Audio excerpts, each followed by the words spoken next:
Dal ritorno a Lemuria, il nuovo mondo di Silvia Crisci. Tutto è connessione. Oltre alla più importante modalità di connessione con l'universo attraverso la frequenza della natura, tutto è sempre connessione. Nella vita di ogni giorno interagiamo con gli altri sia fisicamente che attraverso i reciproci campi energetici, e questo avviene sempre. Non ci sono pause o interruzioni di nessun tipo. Avviene comunque, che ne siamo consapevoli oppure no. Ne consegue che tutto influenza il nostro campo e noi influenziamo il tutto attraverso parole, pensieri, emozioni, convinzioni, azioni e tutto ciò che emana da noi, sia esso visibile, udibile oppure no. Nella 3D lo scambio non è quindi solo di tipo materiale. Io ti offro questo, ti vendo quell'altro o ti regalo l'altro ancora, ma anche di tipo emozionale e mentale. Quando ci troviamo per ore nello stesso luogo con altre persone, siamo sempre connessi e le rispettive frequenze si mescolano influenzandosi a vicenda. Ecco perché, tornando da un luogo di lavoro o di svago, ci portiamo dietro la frequenza che emana e che dipende dalle singole frequenze di chi lo vive abitualmente.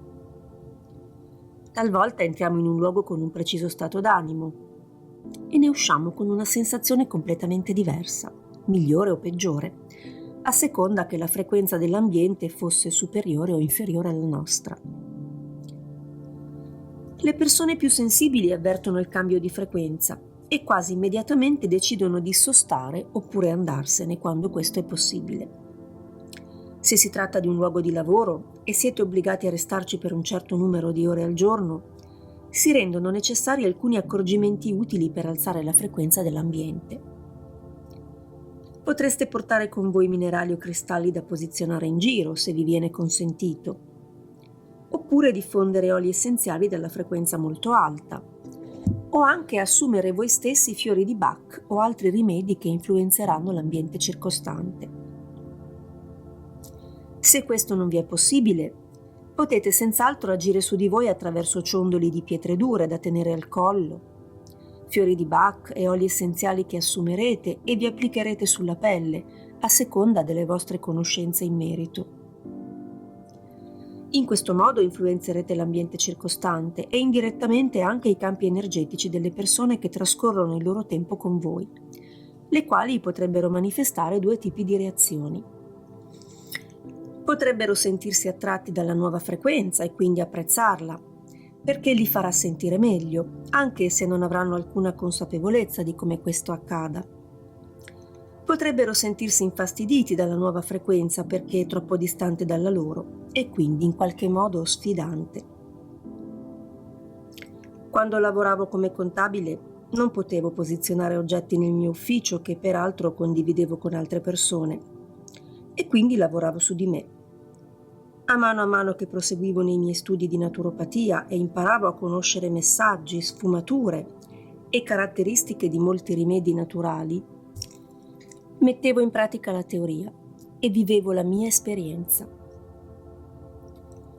Attualmente lavoro nel mio studio, che è costellato da cristalli, pietre, oli essenziali e tutto quanto possa alzare la frequenza di un luogo che, diversamente, potrebbe emanare un'energia piuttosto pesante. Le persone che mi raggiungono in studio mi raccontano problemi, difficoltà, storie di vita complesse, e tutto questo ovviamente ha una frequenza relativamente bassa. Mantenere alta la frequenza del mio studio è utile a tutti. Ai miei clienti, perché influenza il loro campo con nuove informazioni che favoriscono una condizione più armonica. A me, per poterli accogliere e seguire con un buon livello energetico, nonostante il costante contatto con le basse vibrazioni di emozioni come tristezza, rabbia, paura, senso di sfiducia. In definitiva, alimento costantemente uno spazio sacro che trasudi le frequenze dell'accoglienza, del perdono, della possibilità, della fede, della fiducia in se stessi e così via.